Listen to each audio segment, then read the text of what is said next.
back to Cinema Corner. I'm Blake, and I'm here with my co-hosts, Alex and Josh. And today we are discussing this year's Oscar nominees. Of course, it's Oscar season, so as a primarily cinema channel, we are kind of compelled to talk, at least about the more important ones. So Blake has that list.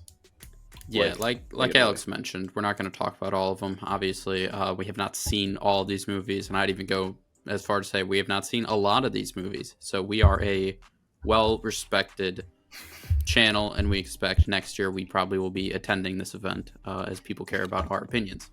Yeah, of course. Obviously, we'll save that one for last. That's the big one. It's probably last on the night, so we'll skip that one for now. But one of the large ones we'll say is Best Supporting Actor. Now, I have heard before that some in Hollywood take more respect winning Best Supporting Actor than Best Main Actor or Actress. I saw that on a clip one time. Have no idea who said it. Don't know if that's true, but somebody once said that. So the nominations are Mark Ruffalo for Poor Things, Robert Downey Jr. for Oppenheimer, Ryan Gosling for Barbie, Sterling K. Brown for American Fiction, and Robert De Niro for Killers of the Flower Moon. We've seen two of those movies.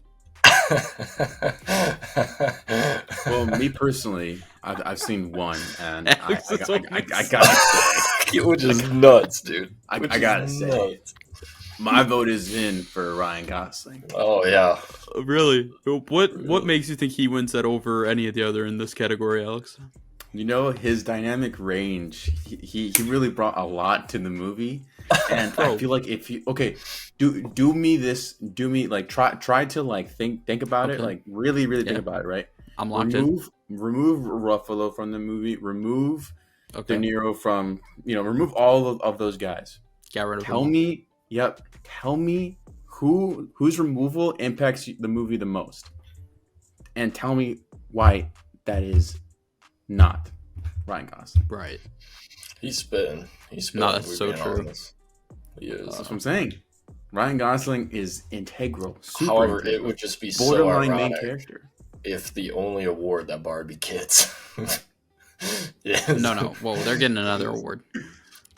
Hopefully, they have a lot. But that'd be ironic. For me, this has to be Robert Downey Jr. I mean, I'm not saying, obviously I haven't seen the other, so I'm not saying this is my opinion. I'm just saying what I think will happen.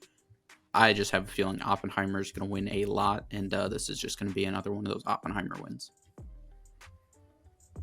Yeah, I mean, I feel you as well. I definitely think he also is probably getting a lot of bonus points for the fact to be like, oh, he's coming off a major role. Everyone sees him as Iron Man, so that's always an achievement if you can disdain yourself from a major character that you played for so long. But my really thing is just knowing the other two actors on this list, like Robert De Niro, don't care. Take him out of that film. I can see that film. Take him out, don't care. And Mark Ruffalo, who supported Mark these days? You know what I mean? Thank you. Who is? You know what I mean? I'm over him. And another guy who we'll talk about later. His stock has plummeted. Yeah. But we'll talk about him eventually. He's hard to see in anything these days. So for best... We'll get to that one. Okay. Later. For Best Actress, we have Emma Stone for Poor Things, Lily Gladstone for Killers of the Flower Moon, Carey Mulligan for Maestro, Annette Bening for Nod, and Sandra Hüller for Autonomy of a Fall.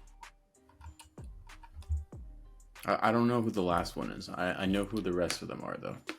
Yeah, so Autonomy of a Fall is a classic foreign Oscar bait. It looks terrible. Would not recommend it to anybody. Watched a couple clips of it on TikTok after searching it, and then the trailer. Yeah, the movie just looks so stupid. Oscar bait. I see. Okay. I have a feeling Emma Stone wins this one, though. Yeah. Yeah. She seems unhinged enough in her performance to get a dub. Yeah. I'm going to just go with Emma Stone. It's rough when we didn't see a single movie in that category. Oh, moving on. Yeah, thanks for watching this movie channel. Supporting actresses, we have Yeah, we're gonna skip that one for now. Danielle Brooks for The Color Purple, America Ferrera for Barbie, Jodie Foster for Nide, Emily Blunt for Oppenheimer, and Divine Joy Randall for The Holdovers. What would you guys say about what's her name in Oppenheimer? Emily Blunt. Emily Blunt. How would you say her performance? I don't think she wins this one. I think she was good in the movie, and obviously I thought her... Alex hasn't seen it, so that part doesn't really matter. But obviously her at the end during the interrogation, she had that kind of little screen time, run time that was phenomenal. But I don't know. Personally, I feel like this is one that Oppenheimer loses out on. Yeah, I would agree just because her role was definitely significant, but wasn't long enough that I think should it get an Oscar for. I don't know. So, But I do think her performance was better than like Robert Downey Jr.'s. I think she was phenomenal. It just wasn't Yeah. long enough, I'd feel. No, I agree. I agree. Because I feel like hers was equal to Florence. What's her name? Pugh. Florence Pugh. Yeah. In terms of like Of how screen time? long screen time and like the impact of the movie, it was quite similar. I guess, yeah. When I think about it, they probably were similar-ish in screen time. Yeah. So would you say America Ferrera wins that category then for No. Barbie? I think it's No? going to be Divine Joy Randall for The Holdovers. I don't even know what the holdovers is, to be honest with you. God doesn't know ball. Yeah, I don't sorry. know ball. Mm-mm. I just know that The Color Purple seems like an Oscar bait movie to me. So I could see this one taking over. I could also Sounds- see, actually, now that I sounds think about it, Jodie very similar Foster. to The Color Violet by Tory Lanez. So I don't know if I can. It's a I musical. don't know about that, man. Oh, is it really? Look at Yeah, that. The Color Purple. I was onto something. Told you. I don't know. Jodie Foster, she's just one of those big names who's won stuff before. No idea what her movie is. Her movie could be an Oscar bait movie, so I wouldn't be too surprised. But I personally think it's going to go to Divine Joy Randolph. Best animated. I only wrote down 3 because the other 2, no idea. We would have no idea, any clue what they are. That's fair. Spider-Verse, Mhm. The Boy and the Heron, and Elementals were really the 3 I wrote down. I mean, obviously, I feel like this has to be Spider-Verse. Probably. Although I don't. I wouldn't be shocked if The Boy and the Heron. That movie was ass. That movie was so Was it? bad. So bad. Is this I don't coming know. from a biased place? Potentially. But it was terrible. I heard Pattinson was a voice of someone in that. Yeah, he's like one of the main voices, and you didn't know it was him. And man, they should just put him in person in that so the movie would have been watchable because you could have seen him at least. That movie sucked. Best director. Boy, do we have some names in this that I will not butcher one bit. Justine Triet for Autonomy of a Fall. Martin Scorsese for Killers of the Flower Moon. Christopher Nolan for Oppenheimer. Jonathan Glazer for Zone of Interest. And Poor Things director. Yeah, that's fair. I don't gotta try that one. Yorgos Lanthimos. Yep. Is he Greek? I don't know, Or but it's a she- poor or- thing for him because he ain't winning. Because this is an Yeah, easy it's gotta lock for be. Christopher Nolan. This has It's to be about the Chris. biggest lock in the world. Easy. Yeah, the odds on this are Oh, minus yeah. 5,000. Yeah. Damn. Okay. So that's like a. Don't even show up. Other not nominees. Unless like a Joe Flacco moment happens, I mean, this should just be a lock for, Yeah, it really should be. It honestly just should. And then we'll do some musical ones. We got 2 here. Original score, American Fiction, Indiana Jones Dial of Destiny, Killers of the Flower Moon, Oppenheimer, and Poor Things. This has to go to Oppenheimer. I don't remember his name. I know it's Ludwig is his first name. Yeah. Yeah, he Ludwig was- Göransson. He was cooking. Scores for a bunch of big movies recently and TV shows. Yeah, he better win. He was cooking. Yeah, he really like started his run with the Mandalorian theme, and he's just been on a run for a minute now. He's done a few of those Christopher Nolan movies, so yeah. Yeah, that's I haven't seen the definitely- movie, but I definitely believe you. from my knowledge, I think it's almost always a lock when it comes to a Nolan film to win the original score, right? I don't know about that. Usually it's just if Hans Zimmer did any score, he's winning. That's fair too. And then original song, The Fire Inside, Flamin' Hot, obviously. It Never Went Away, American Symphony, one of Alex's personal favorites. Song for My People from Killers of the Flower Moon. I'm Just Ken from Barbie. And What Was I Made For from Barbie. This is the one where I was like, they have a lock here. Barbie's winning, for sure. Yeah, I think What Was I Made For is what's going to win for that one. I 100% agree. Yeah, I think it would be just too ironic if the two Ken nominated awards for Barbie wins. I think this is it. This is the one part where I think this is a lock for Barbie. That's what I agree. It's going to probably be the only one, too. Yeah. And I think it's deserved too. I mean, I really enjoyed that song. Especially when it was used in the movie too, was impactful. Which obviously they don't play that into effect for this part, but yeah, when it was just perfectly in the song or in the movie. Barbie wins it. Going crazy. Then another one that I feel like is a little bit of why are we even doing it? Even though it has the most nominations for Best Picture, they basically just put together all of the movies that were nominated for anything except for Maestro. Pretty funny. Psych, Maestro is a part of this. American Picture, Anatomy of a Fall, Barbie, The Holdovers, Killers of the Flower Moon, Maestro, Past Lives, Oppenheimer, Poor Things, The Zone of Interest. Again, what are we doing? Oppenheimer's probably going to walk away with this one. It would be shocking if it didn't. Yeah. Yeah. If you guys had to choose one that might, RKO out of nowhere and sneak away with it, what would you guys say? I mean, if sneak away would probably be the Killers of the Flower Moon. Would be the only second choice I think could possibly take that. I agree. Sucking off what's his name, Martin Scorsese. Yeah, that's the only way. Yeah, I feel like I agree with maybe Poor Things, just because it's one of those. I mean, like, it's totally just. It's like the one movie that won a few years ago, A24. Moonlight, yeah. Exactly, yeah. Gives off those vibes that it could just pull that off because it's so extremely different. Yeah. I mean, I believe Zone of Interest. Yeah, I think Zone of Interest might have been an A24 film, actually. Got no shot. Nope. What I think is really the one that I'll be locked the most into, visual effects, The Creator, Guardians of the Galaxy 3, Napoleon, Mission Impossible, Dead Reckoning, and Godzilla -1. I haven't seen Godzilla -1, and I haven't seen, what's the other one? Napoleon. I think you haven't seen The Creator, I don't believe. All of those. Oh, no. But The Creator I've seen majority. I mean... Yeah, if you've seen majority of The Creator, then yeah, because we've seen the other ones together. Yep. Yeah, this is the one category I think I can actually have a real strong opinion on.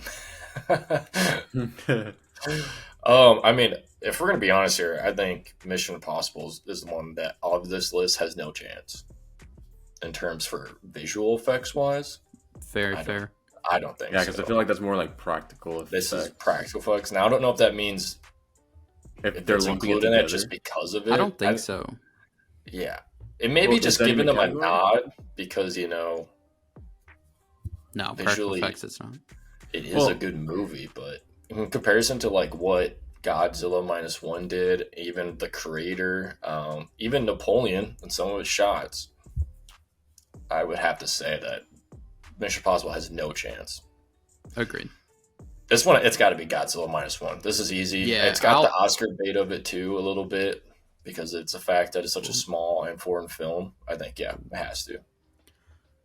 Yeah, Godzilla, if it doesn't win, I'll make Nagasaki look like that was a joke compared to what I'll do to California. Oh. Forget about Hiroshima. The only thing I'll say is The Creator does put up a fight. It does put up a fight. It does. Visually, it was very stunning. It's just Godzilla was more impressive. Not stunning. Because it was on a smaller budget, wasn't it? Yeah. And what it did with that smaller budget. It's incredible.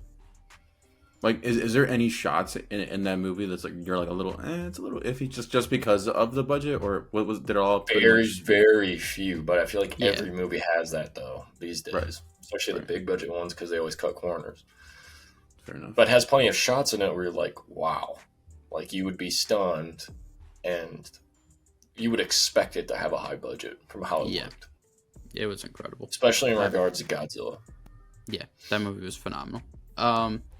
And then the final one, which is obviously one of the biggest one, the Best Actor award, where we have Jeffrey Wright, American Fiction, Cole Domingo for Rustin.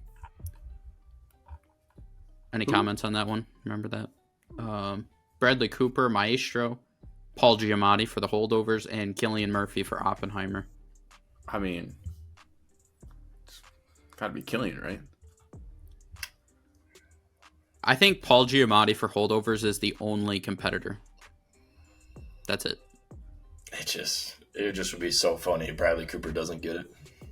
Oh, he better not get it. I almost would be more upset if he wins than if Godzilla doesn't win. He Yeah, is why? the biggest Have you seen Maestro? dude. No, but Bradley Cooper, that's who I was talking about earlier. He had the biggest stock. This draft, his stock has dropped exponentially. He's fallen from a first round pick to an undrafted. But you got to Why- think what about happened? the audience here in terms of the judges that are choosing this. They love that. His stock went up. No. Bro, what do you What mean? happened? Oppenheimer and Cillian Murphy have won every award leading up to this. Maestro's matter. won nothing. Oscar Oppenheimer can be has different. no.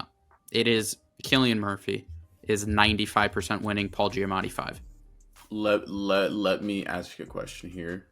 What did Bradley Cooper do? Oh, he has Good been the job, most Tom. cringy, just begging for an Oscar person of all time. And crying. He literally has been in every interview talking about it, trying to be like, I've been doing this for 6 years, working on this project to conduct it. He did an interview with the family because he did it based on a person. He did an interview with that family, and he was crying in front of them about how much he misses their dad, who he did it on. Their dad Yep. died like 30-something years ago. He never met this guy in his life. Hmm. The interviewer, they did an interview with the family and Bradley Cooper. The interviewer asked the family, what was the most impactful scene for you guys? And he cut them off to say what his most impactful scene was. He has just been like the most, like, he's talked about, like, I can still feel him in me. Like, he has just Yeah. been so cringy and just so, like, pick me about, like, he wants this Oscar so bad. Like, at the Golden Globes, it might have been. I don't remember if it was a different one. Cillian Murphy won a similar award like this, and like his face when Cillian Murphy won it was like you could tell he was like stunned and pissed that he didn't get it. Like he is this entire like Oscar run, he has just fallen completely off for me. Of like, dude, nobody wanted to see your movie, nobody saw your movie, nobody cares about you. Shut up. It's bad. Yep. Damn. It's Yeah. bad. Well, I personally didn't know any of that, so I had no bias towards or against him. With that said, did not know he was even in the race. Didn't even know there was a movie. that He's he not was in the race. Well, I think he's got a 15% chance. 15? Genuinely. I really do. Seriously. No, Seriously, I do. dude. No way. 15? That's It's insane. just he's putting in that work. So you think he has the and- second best odds? Yeah, I do. Wow. Genuinely. I mean, yeah, this is Cillian Murphy's award, though. I mean, to he's, lose. everybody is. He's It's won deserving everything of leading so. up. Yeah. I mean, it's not even a bias. It has to be. He made that film. Yeah. Yeah. Which is just from the- crazy. Alex is the biggest Peacock fan I know of, and it's the movie streaming It's- exclusively on Peacock. Is it really? Yes. Okay. Well, I'll have to watch For a it while. over At spring least break 2 at some weeks point. minimum. Minimum 2 weeks it has been on Peacock. I You've actually seen it haven't been on twice. Peacock since before. seen they it. stopped playing football. I've seen it 3 times. Really? Because I own it, so I watched it, and then we saw it in theaters again when it was re-released. So I've seen it 3 times. Yep. Damn. Yeah. Okay. So that's going to do it. Obviously, like we said, we're a big movie channel. We've seen almost every single one of these films. Our opinion matters a lot. So good luck to the nominees, and Bradley Cooper, please stop. You're desperate, bud. Just please stop. that's going to do it for this video. Like the video, subscribe to the channel, and we'll see you guys in the next one.